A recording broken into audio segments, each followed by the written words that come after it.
সাগর রক্তের বিনিময় ছাত্র জনতার গণ অভ্যুত্থানের মাধ্যমে ফ্যাসিবাদ সরকারের পতন হলেও তার দোসররা সমাজের বিভিন্ন স্তরে ছেয়ে আছে এখনো।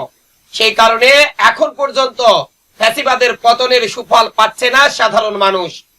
এমনই একটি প্রতিষ্ঠান ঝিনাইদহ পৌরসভা, যার নাম শুনলে অনেক সময় অনেকেই ভয় পেত।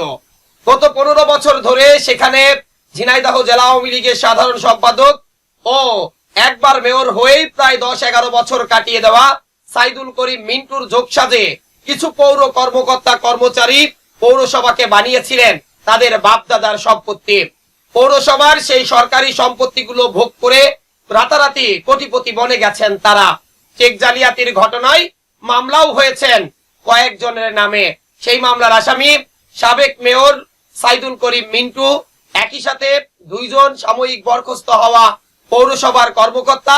তারা কিছুটা শাস্তি পেলেও শাস্তি পাননি এখনো বহাল তবিয়াতেই চাকরি করে যাচ্ছেন পৌরসভার প্রধান প্রশাসনিক কর্মকর্তা। পাগলাকানাই ইউনিয়নে যে নির্বাচন হয় ইউনিয়ন পরিষদ, সেই নির্বাচনে নৌকা প্রতীক নিয়ে নির্বাচন করার জন্য বাংলাদেশ আওয়ামী লীগের মনোনয়নে মনোনীত হয়ে যান। ভাগ্য তার খারাপ, সেবার তিনি স্থানীয় আওয়ামী লীগ নেতা কর্মীদের চাপের মুখে তিনি আর সেবার নির্বাচন করতে পারেননি। পরে কেন্দ্র তার পরিবর্তে আতাউর রহমান আতা নামের আরো একজন ব্যক্তিকে পাগলাকানা ইউনিয়নে নৌকা প্রতীকে তাকে নির্বাচন করার সুযোগ দেয়। প্রশ্ন, পৌরসভার চাকরিরত অবস্থায় কি করে একজন ব্যক্তি একটি ইউনিয়ন পরিষদে, তাও আবার একটি দলীয় প্রতীকে নির্বাচনে অংশ নেয়? তাহলে তো সেখানে তিনি পৌরসভার সাধারণ নাগরিকদের সেবার বদলে তার দলীয় নেতাকর্মীদের সেবায় হয়তো তিনি ব্যস্ত। স্টোর কিপার পদে চাকরি নিয়ে তিনি রাতারাতি হয়ে গেছেন প্রশাসনিক কর্মকর্তা, এমন নয়। স্টোর কিপার থেকে সহ প্রশাসনিক কর্মকর্তা, এরপর প্রশাসনিক কর্মকর্তা হয়েছেন তিনি। কিন্তু গত 15 বছরের হিসাব নিকাশ কিছুই যেন মিলছে না। প্রতি বছর মশা নিধনের জন্য কোটি কোটি টাকা ব্যয় করা হলেও পৌরবাসী মশার কামড়ে ডেঙ্গু জ্বরে আক্রান্ত হয়ে হাসপাতালের বিছনায় কাতরাচ্ছে। ড্রেনেজ ব্যবস্থা এতটাই নাজেহাল যে শহরে একটু বৃষ্টি হলেই পানির নিচেই তলিয়ে যায় নিচু এলাকাগুলোতে। এছাড়াও নির্বাহী প্রকৌশলী যিনি রয়েছেন তার বিরুদ্ধে অভিযোগ তুলেছেন স্থানীয় এক নাগরিক, এবং তিনি লিখিতভাবে উপ যে সচিব রয়েছেন পৌরসভা 1 তার কাছে লিখিত অভিযোগও দায়ের করেছেন। সব মিলে বলা যায় গত 15 বছরের যে দুর্নীতিগ্রস্ত প্রশাসন বা গত 15 বছর যেভাবে নাজেহাল অবস্থায় চলেছে ঝিনাইদহ পৌরসভা, এখনো তা বিদ্যমান। পৌরসভার সাধারণ নাগরিক থেকে শুরু করে বৈষম্য বিরোধী ছাত্র আন্দোলনের সমন্বয়ক সহ সবাই এখন একটাই দাবি করছেন যে পৌরসভাটাকে ঢেলে সাজাতে হবে।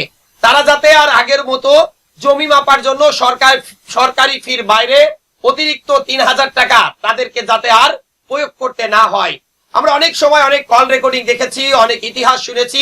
সব কথা যদি বাদ দেওয়াও যায়, তবে এই পৌরসভায় যারা চাকরি করছেন তাদের সম্পদ যেভাবে বেড়েছেন সেটি কিন্তু আসলেই বিশাল ব্যাপার। কেন বলছি কথা? তাদের হাতে কিন্তু আলাউদ্দিনের আশ্চর্য প্রদীপ নেই, তারপরেও তারা এত সম্পদের মালিক। একজন এক এক দোহাই দিচ্ছেন। কেউ বলছেন পারিবারিক সূত্রে পেয়েছেন, কেউ বলছেন ব্যাংক ঋণ করে করেছেন। সব হিসাব মিলতো যদি আইনের সুশাসন থাকতো।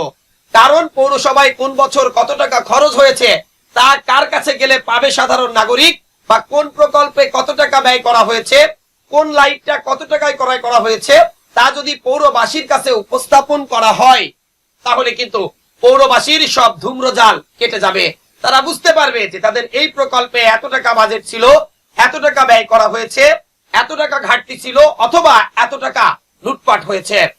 সাধারণ নাগরিকের এখন একটাই দাবি, যারা সরকারি অর্থ লুটপাট করেছে অথবা সাধারণ মানুষের সেবার নামে হয়রানি করেছে, পৌরসভাটাকে যারা জমিদারি প্রথার মতো ব্যবস্থা সৃষ্টি করেছিল, তাদের তো পতন হয়েছে, কিন্তু তাদের সহযোগীরা এখনো রয়েছে। এদের পতন হবে কবে? সেই প্রতীক্ষায় প্রহর গুনছে পৌরসভার সাধারণ মানুষ।